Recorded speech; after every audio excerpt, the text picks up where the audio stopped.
What's up, everyone? Welcome to the Big Ten Football Talk Podcast. I'm your host, Zach Guggenheim. I am excited to bring to you a good friend of mine today. But before I introduce her, make sure to like and subscribe wherever you get your podcasts. Apple, Spotify, follow us there. YouTube, hit that like button, smash that subscribe button. And if you want to reach out, Big Ten Football Talk at gmail.com and follow us on X, follow us on Instagram. But without further ado, my good friend Faith Buck, who is part of the sports nutrition team at James Madison. Faith, how are you doing? Doing well today, Zach. Thanks for having me on. For sure. And I'm excited for you to give us kind of a window into kind of the state of student athletes. For those of you who have been listening for a while, you're like, one, JMU is not in the Big Ten. And two, this is not the state of a Big Ten program. So what's going on? Faith and I were talking beforehand. My goal is really to kind of get us kind of behind the curtain to see what's really going on in the lives of college athletes in a new world of the transfer portal of NIL. And Faith, you've been involved in college athletics for a while. Before we kind of get more into that, kind of bring us through your journey from student to now. Yeah, absolutely. So, Big Ten is near and dear to my heart. I still bleed blue and white. I grew up in central Pennsylvania and grew up a Penn State fan. So my whole life was excited about the Nittany Lions and cheering them on. And then went to Penn State, which is actually where Zach and I met when he was working for Disciple Makers, and I was a student there. But loved college football, love college football. The years I was at Penn State was a hard time to be a Penn State fan. 2011 to 2014 were hard years, but I think it in a lot of ways made me only more of a fan, seeing us come out on the other side of that just challenge and really hard time, and still follow them really closely to this day. After college, I stayed sort of in the campus university world, but not as a dietitian, which is what I currently do. I was doing campus ministry, working with Zach and some others at Muhlenberg College. And during my time there, got really connected with the volleyball team. Just sort of by happenstance, one of the students and I got connected and ended up traveling with them to a tournament in Minnesota and loved it. And thought, man, it'd be really cool to work in college sports. Like, I don't know what I could do with that, but would love to long-term be in college sports. And so my husband and I moved to Virginia 5 years ago, and I was sort of restarting career-wise at that point. Long story short, really long story, I ended up finishing up to become a dietitian a few years ago. And in the process of that, we live about a mile from JMU. And I thought, man, I bet I could do sports there.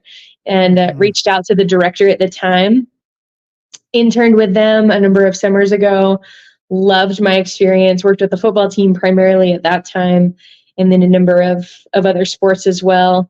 Once I graduated, became a dietitian, ended up working at a hospital, but still kept working with the volleyball team at JMU, was their primary dietitian for a year. And then when a job opened up full-time, I took that. And so last year, I was working as the assistant director of sports nutrition at JMU, primarily with Olympic sports. And then actually just got promoted to be the director of sports nutrition this summer.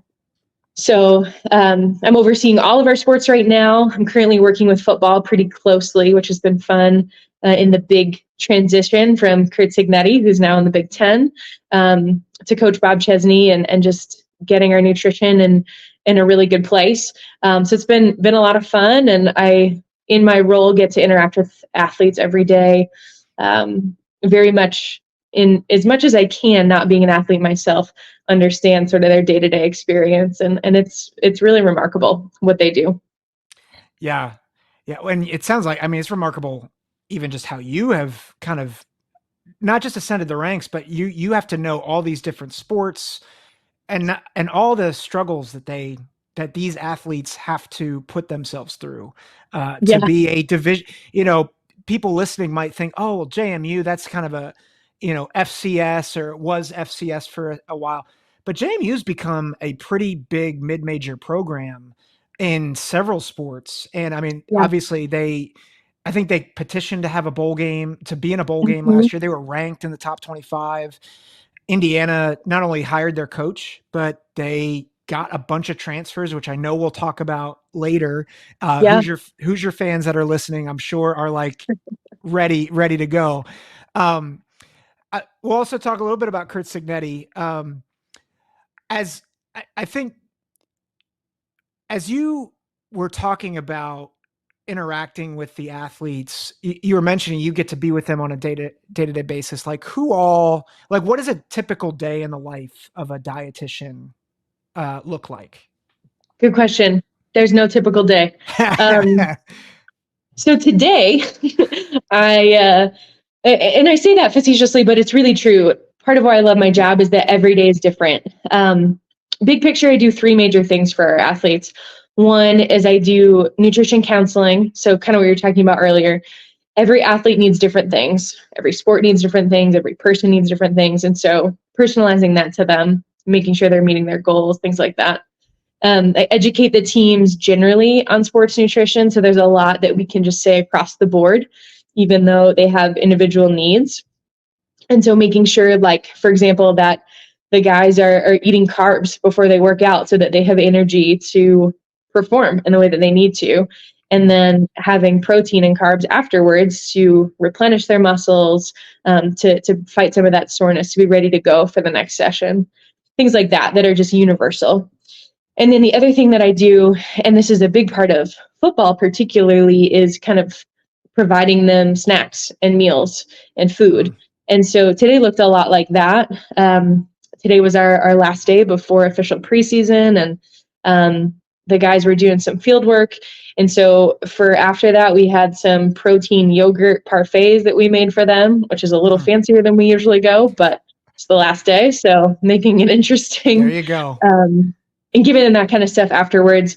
Mm. And so my days are sort of a mix of those three things. Plus, I have a lot of administrative duties as well, with being the director, managing the budget, ordering a lot of food, talking to vendors, restaurants. Yeah. So So you're a foodie for a lot of people. Is that what I'm hearing you say? big time. Yes. When Yeah. people want to know where to go in town, they ask me. So Okay.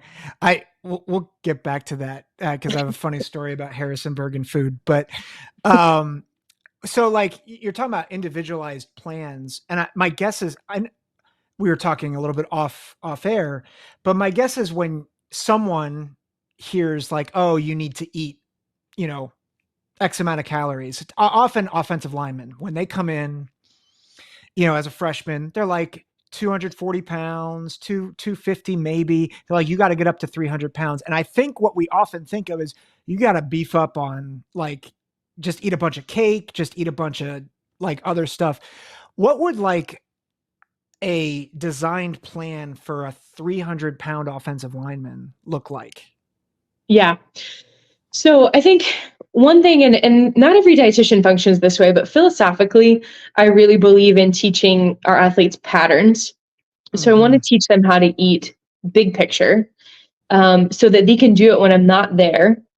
But also so that when they're not in sports anymore, they have some principles that can kind of carry through. So that's sort of baseline. And I say that because I actually rarely make super individualized, super specific plans for athletes. I'll give Mm. them lots of suggestions and patterns to follow. But typically, I don't even give them a calorie goal or anything like that because they have a lot of things that they need to manage. And I don't want them to have to track all of their food in addition to that. So, Mm-hmm. generally speaking, someone like an O lineman, they just need to eat a lot. And what they eat matters for Yep. sure, but it's just got to be a lot. And so I'm always telling them for meals, they need three things: protein foods, carb foods, and color foods. Color being fruits and vegetables. Um, for breakfast, that might look like they go to the dining hall and they eat three massive scoops of eggs and a bunch of turkey sausage and some potatoes and some oatmeal and some fruit and some yogurt. And that would maybe be enough. I often also have them drinking juice and milk just to get extra calories in them. They're burning so much, they're so big that they just need a lot. Then I'm having them eat again pre-practice, have some sort of carby snack. Honey stingers is something we really like at JMU, applesauce, bananas, things like that. Post-workout, I'm giving them something pretty high in protein and carbs. So like today was that yogurt protein parfait, which was just yogurt mixed with protein powder. Then we put in some fruit and granola on top. It was probably about, gosh, I don't know, it was huge. It was probably 500 to 700 calories just in that. Oh my gosh. And then we give them a snack. I use the word snack loosely. Sometimes snack is spaghetti and meatballs that we got Wow. from a restaurant in town. Sometimes Oh it's my a gosh. burrito and chips and salsa. That's about, say, like 11 o'clock. We give them that. And then I want them to eat again at 1 or 2, another full meal, which might be a sandwich, might be a lot of guys will do like rice and some sort of meat and vegetables. That's kind of their go-to. So do that then, and that would be a pretty large quantity of that. Like we're Mhm. talking a full plate full of that. And then they would eat dinner again, same kind of thing. Another thing they really like is like sweet potatoes, Mm. ground beef, salad. And they're eating probably at least, oh gosh, at least half a pound of ground beef, probably more. And at least 2 potatoes, if not more. Wow. And then also, I'm having them drink Gatorade all throughout the day, Mm. full sugar Gatorade because they need the calories, and Yeah. we just need to get the electrolytes and the calories in them. So that's kind of a general. So 4 meals plus 2 snacks, maybe an evening snack as well, like a Wow. yogurt or something like that, just to make sure that they're getting what they need. And it's interesting. I was talking to a tight end the other day, and he said, I just hate eating. Like Mm. it's it's such a chore in some ways, like it's part of their profession, if you will, that Yeah. they have to eat so much. And so often the enjoyment really leaves it. And one of the things that's really different about an athlete than an average person is that they just have to eat when they don't want to and when they're not hungry to Yeah. maintain the bodies that they have. So um, yeah, that's a snapshot of what it might look like. Yeah. And I think what you're helping maybe us understand, I think some people, I think especially guys, they're like, I'd get to eat that much. That'd be amazing. And it's like, I think what you're helping us understand is that even eating becomes a unique stressor Yes. to these athletes. Yep. And it's a real burden. And I think, part of what I see my job as is in the foods that I'm providing them, how can I make them as fun, as interesting as possible when Mm-hmm. also helping them to reach their nutrition goals? That's how we came up with that yogurt protein thing today. I mean, we just made that up this morning. Yeah. Because if you drink a protein shake every day after workout, you're going to get really, really sick of it. Yeah. Yeah. Yeah. So how do you make it uh, more fun, more enjoyable, like what's new? Yeah, changing things up. Exactly. That makes a lot of sense. I want to get back to the stressors in a minute, but like what does the communication look like then with the athletes coaches and the athletic director, like how do you like is there communication with them as well about their nutrition, or is it just you're mostly with the athletes and then the coaches are like they doing good? Like what does that look like? Yeah, I think it depends on the coach. So I have really clear lines of communication with all of my coaches. Working with Coach Chesney this summer, he is big, really, really big on nutrition. And so he is very interested in what I'm doing. Mm, And for other medical professionals who might be listening, I'm limited a little bit by HIPAA and patient privacy. But in specifics of certain people unless they give me explicit permission to tell him. But big picture in terms of what we're doing for the team, how we're educating them, the foods we're providing them, he's really, really involved and has thoughts and often has ideas that I will implement. So I think it depends on the coach. I think coaches are more and more realizing that nutrition is such a huge piece of performance. If your mhm. nutrition is bad, you're going to get injured.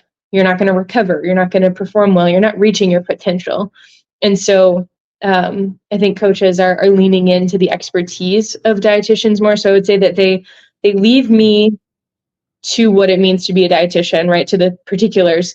But they're definitely interested in what's going on with their athletes. And, in other coaching situations, maybe they don't weigh in as much on particular food choices or, what I'm feeding the team. But if an athlete gets injured, it's really important to them that they're following up with me and that their Yeah. recovery is really monitored by nutrition.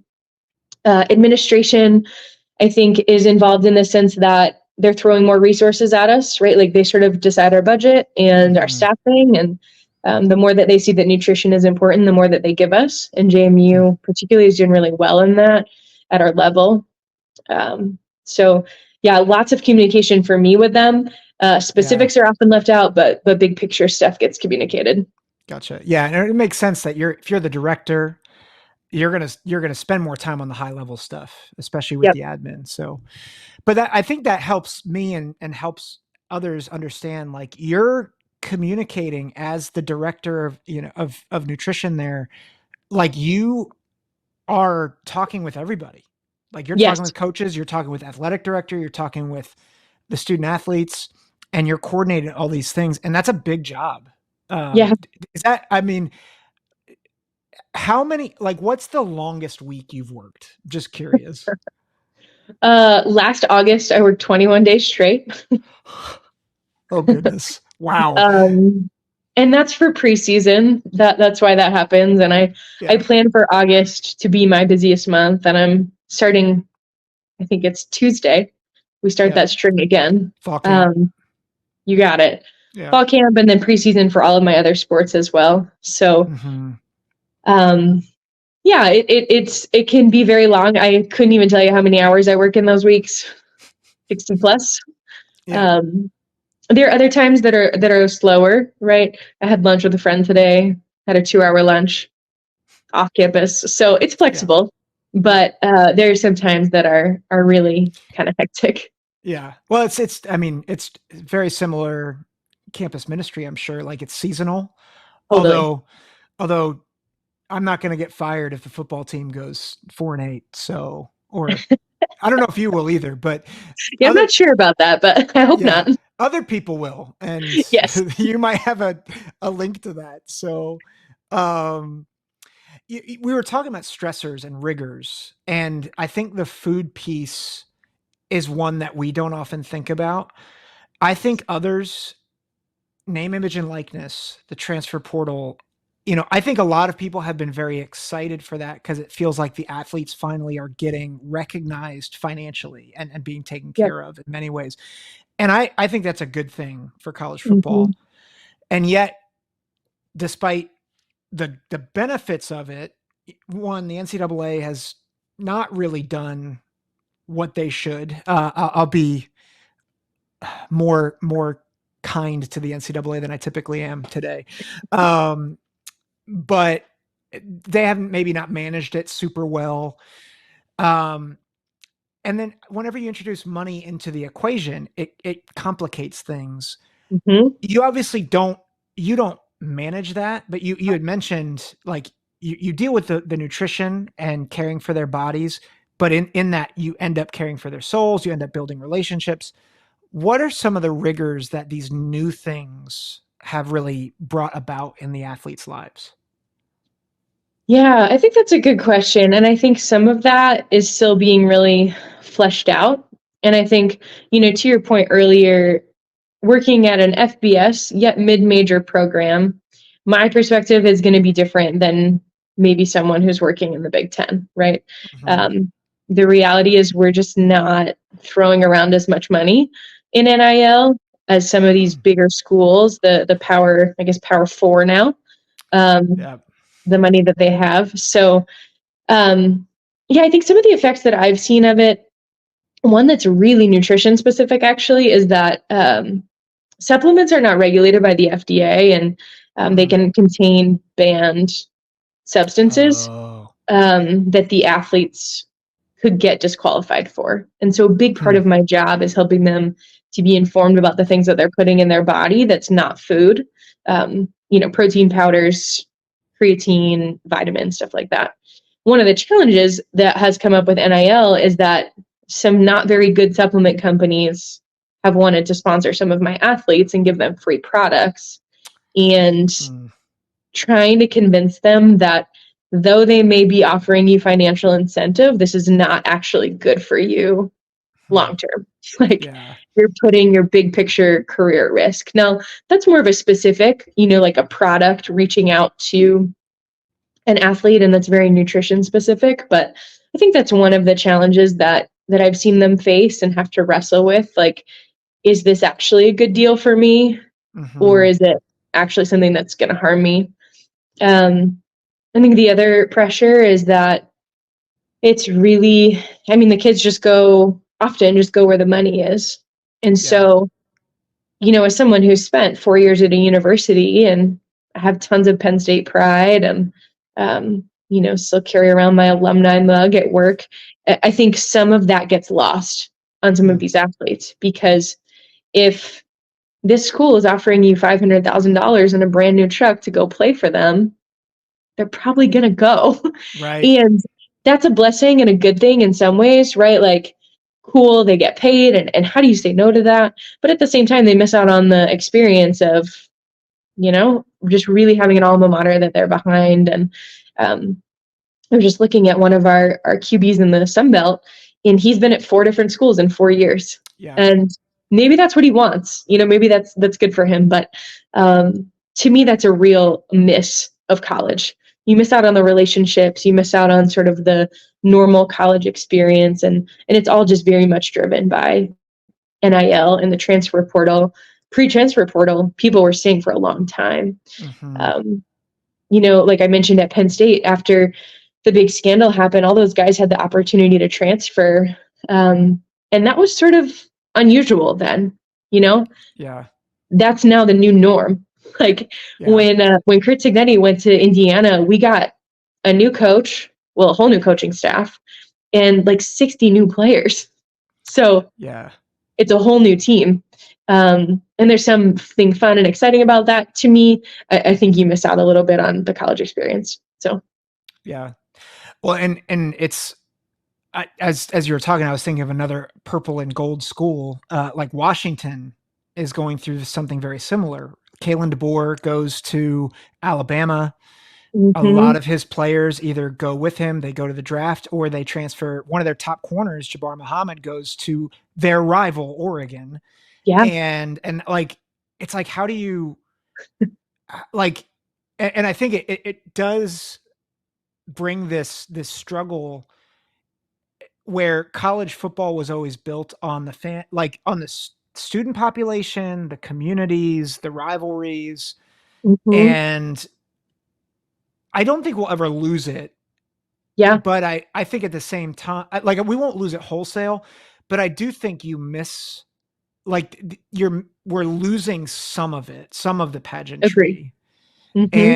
and I think that's hard, and especially like we should be celebrating what JMU did the past couple years. Yeah, And like they've come in, they've really made an impression on the FBS, and instead we're talking, and we'll talk about a little bit more, but we're going to talk about Kurt Signetti going to Indiana, who I the little bit I know of him, he's a bit of a spark plug. I don't know if you heard about what he said at the Indiana pep rally when he was introduced, but he shot his shot. He said Purdue sucks, and so do Ohio State and Michigan, and I was like, I like your spunk, kid, but I don't know if you're gonna like playing them. But anyway, but yeah, I think there's there's a lot lost. I think in that. Um, are there other things that you see like with the finances? Like, are there what positives would you say have come out of it? yeah. I think a positive, and again, I don't see tons of NIL happening Yeah. at our level. One of the positives is that the kids who are really good are getting compensated for that, and Mhm. they're reaping the benefit from that. We had a volleyball player who was sponsored by Sunny D, and Wow. made a couple $1,000s to make a TikTok. Like, and that's cool. Like, I'm excited for her about that. Like, she's really good. She's a pro now, playing in the professional league, was just signed for a second season. And so I think Wow. that it's fun to be excited for them, and to see them get to reap some of that reward, because what they're doing is, it's so rigorous. Like, they get a lot of benefits for sure. I'm not going to deny that. You know, if a kid's Yeah. on full scholarship, they're getting tons of benefits. And I was just telling an athlete today, like, that, you know, I had an hour-long session with her, and if she were not a student athlete and she went to just go see a dietitian, a specialist dietitian in the community, like, she would pay over $100 an hour, to Yeah. talk with them. And so even that, they just have a lot of benefits, and that's a good thing, because they're putting in tons and tons of time to be Yeah. excellent, and to do their sport well. And so I'm excited for them that they get to reap the benefit of that financially and otherwise. Yeah. So I think just to maybe wrap a bow on this, I think on one hand, what we're seeing is like we really are seeing these things really benefit athletes in a positive way. Hmm. For But sure. it, but if I could maybe target and condense everything you said about the negatives, it's you're introducing so many more uh, decisions Yeah. in Yeah, a I think so. in a young person's life. And like I don't know about you, Faith, but for me, like I need more decisions. Like I need a hole in the head. Yeah. Like and but they keep coming. And but like when I was 21, like it was like, okay, do I date this girl? What do I think about like career? And those were big decisions and that was it. And Right. granted I wasn't an athlete, but like those were the decisions. Now it's like there's those decisions, but then there's also I've got to think about who might sponsor me. I've got to Yes. think if this is a dead end for me career-wise. I've got to think Hmm. about like and that's it's the blessing and curse of this world we live in, which is Yep. you now have all of these options and all of these decisions at your disposal, which is great if you have a lot of people around you that can help you. But if Totally. you're on your own, and I'd imagine there are probably times where you're almost like a second, like a sister or like an aunt or even like a mom to Yeah, some of these student athletes. for sure. Yeah. I want to transition a little bit because we talked a little about Kurt Signetti. I know you probably don't get you probably didn't get a ton of time with him, but for the Hoosier fans that are listening, you know, any tidbits that you picked up on as you Yeah. interacted with him? Yeah. I have one Kurt Signetti story, and then some kind of just legacy that he left behind him. Um, my very first day on the job last summer, we were in the kitchenette in the football office, and I just said hey and introduced myself and struck up a conversation. He was like, "Come to my office, we'll chat." And we talked about his family and my family for 30, 40 minutes. Wow. Um, really, really friendly guy, like great interaction with him in that way. I think that what I learned after that is that's not his norm. Oh, So really? I don't know why that happened, or who knows. But really enjoyed chatting with him. But I was even talking with some of the players, and they're like, "Have you ever talked to coach for 30 minutes? Have you ever talked to coach for 30 minutes?" They were just floored. They thought it was Wow. hilarious. Hmm. But some of the legacy that he's left behind is, well, obviously he's a winner. Like, we did Hmm. exceedingly well under his leadership. And I think that part of his success, at least from what the guys have expressed to me, is that he really trusts his people. So he is not a guy that has his fingers in every pot. Um, his quarterback guy is going to do the quarterbacks, and Hmm. his linebacker guy is going to do the linebackers, and he's going to trust them to do that and empower them to do that, and set them up for success in that. And so, there's some coaching dynamics where the head coach sort of is in a little bit of everything. From Hmm. everything I've heard about Signetti is that he's a little bit more removed. He's around, he's a little bit more removed, and he's relying really heavily on all of his positions coaches to just be really excellent. And they are. And they all went with him. So Yeah. Um, So you're rebuilding Hoosier rapport with fans, all these coaches. yeah, exactly. You can look forward to that because they're really good at what they do. Yeah. There's been a lot of buzz, and this is maybe a bit of a spoiler. Although I every off season I try to I go through a grid of all my teams, like in the Big Ten, go through their schedules and figure out who's going to finish 1 through 18 with no divisions. Thanks, Big Ten, for doing that to us. And I'm having a hard time not having Indiana go bowling, which is for them Mm, would be amazing because huge.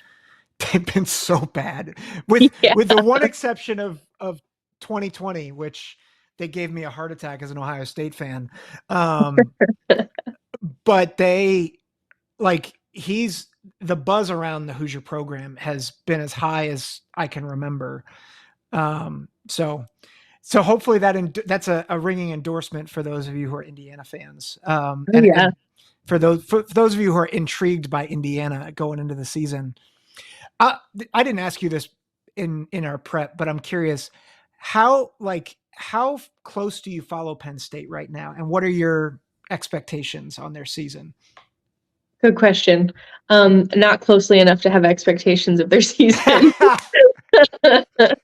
That's fair. I will watch them when they are on TV, but I couldn't tell you who's playing for them or how they're expected to perform.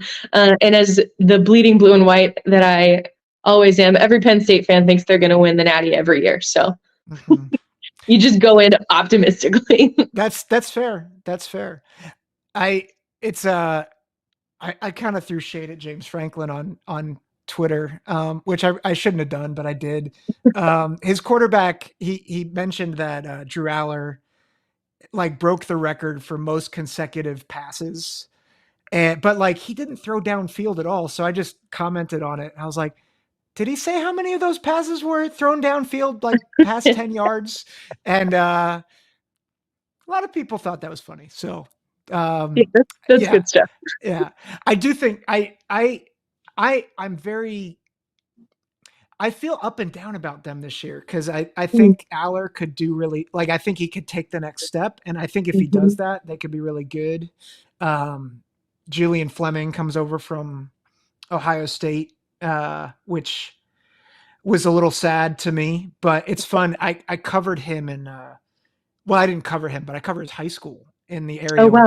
Yeah. high school football, and so like it feels like homecoming for him coming to Penn State, and Yes. it'll be interesting to see how they do. They don't play Michigan this year, which is weird.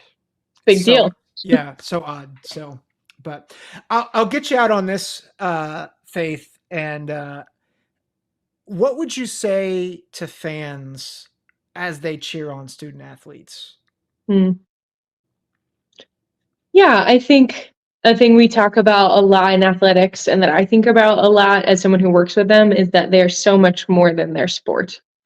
Mm, And I think it's easy to look at these athletes and be like, their lives are ideal and easy. And um, yeah, just in a sense, sort of idolize them and idealize them.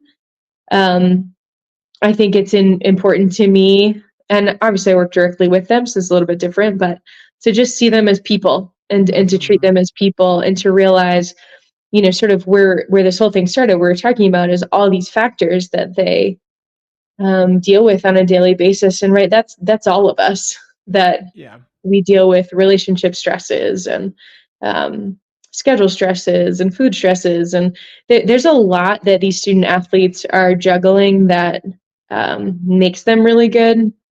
And they have a lot of resources. And I think, thing that I can hear that can kind of bother me from fans is like, wow, they get so much, that sort of idea.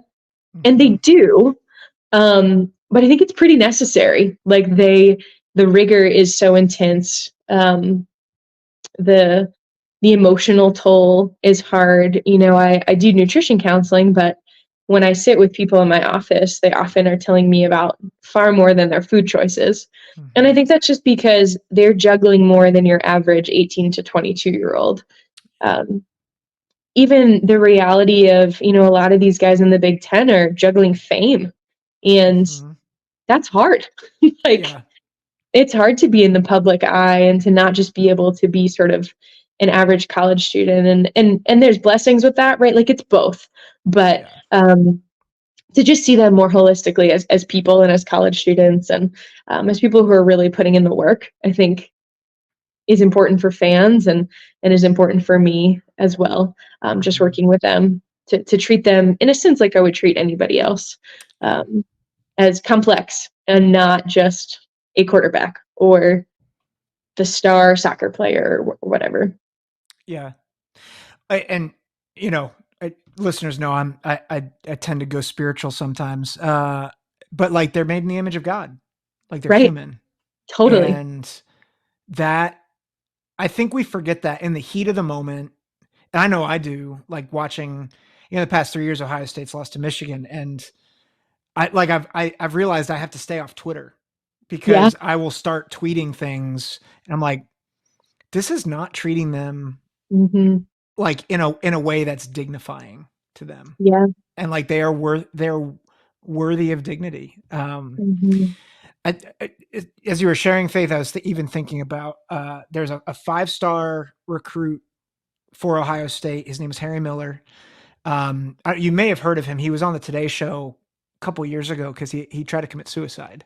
Oh, wow. And like if it weren't for Ryan Day, the head coach, like really walking with him in that, Hmm. and getting him the help he needed, like he credits that as the thing that saved his life. And now he's giving TED Talks about it and whatnot. But this is a kid who seemed like he had everything together, had his whole Yeah. future ahead of him, was a Christian, Mm. like talking, he was writing scripture on Twitter, like going on missions trips and like was cutting himself. And you're like, Yeah. how, how does that happen? And I think Hmm. a lot of it's, these are real people with real Hmm. stresses, and this is not the only thing that they're doing. Um, Totally. so I really appreciate you giving us the perspective on JMU, and um, I hesitate to ask this, but I'll ask it just in case you want it. Like, if people want to follow you and your journey, like and where you are at JMU, like, do you have a Instagram or anything that people can follow you at? Sure. Yeah. Yeah. My Instagram is not very impressive, but you're welcome to follow me. My name is Faith Buck. I think JMU is listed in my bio. Um, yeah, I don't have much of a following at this point, but feel free to hop on, and you'll mostly just see about JMU sports on my Instagram, which is kind of a fun thing to follow, even if you're in the Big Ten, especially Yeah, since you're taking all our players. So, yeah. um, We're taking all your players, and maybe one day we'll actually just take the school too. So yeah, the way things are going, fingers 20 crossed. 2041, we take JMU. Yeah, Yeah, when that's we right. expand to the Big 40. Either The either name change that finally comes. oh, don't get me. Uh there's an NCAA rant coming, and I shouldn't. So I'm just gonna let it lie. We I'll share that if you guys follow us on the College Huddle, um, I'm begging JR, who's our host, to get shirts made that just says the NCAA stinks, and I'm just going to leave it at that. Faith, thanks for joining us. For the rest of you guys, thanks for listening. Obviously, again, hit the like button, smash the subscribe button, share with your friends. We're really excited as the football season comes. We're going to keep bringing the state of the union for each campus, but then we're going to start talking about picks. We're going to start talking about uh, who we think is going to make the playoff. So you'll want to stay locked and loaded here Monday mornings and soon Thursday mornings as well. And of course, you can always catch me on the Big Ten Huddle Thursday or Tuesday nights at 9 p.m. Thanks for listening. Take care. God bless.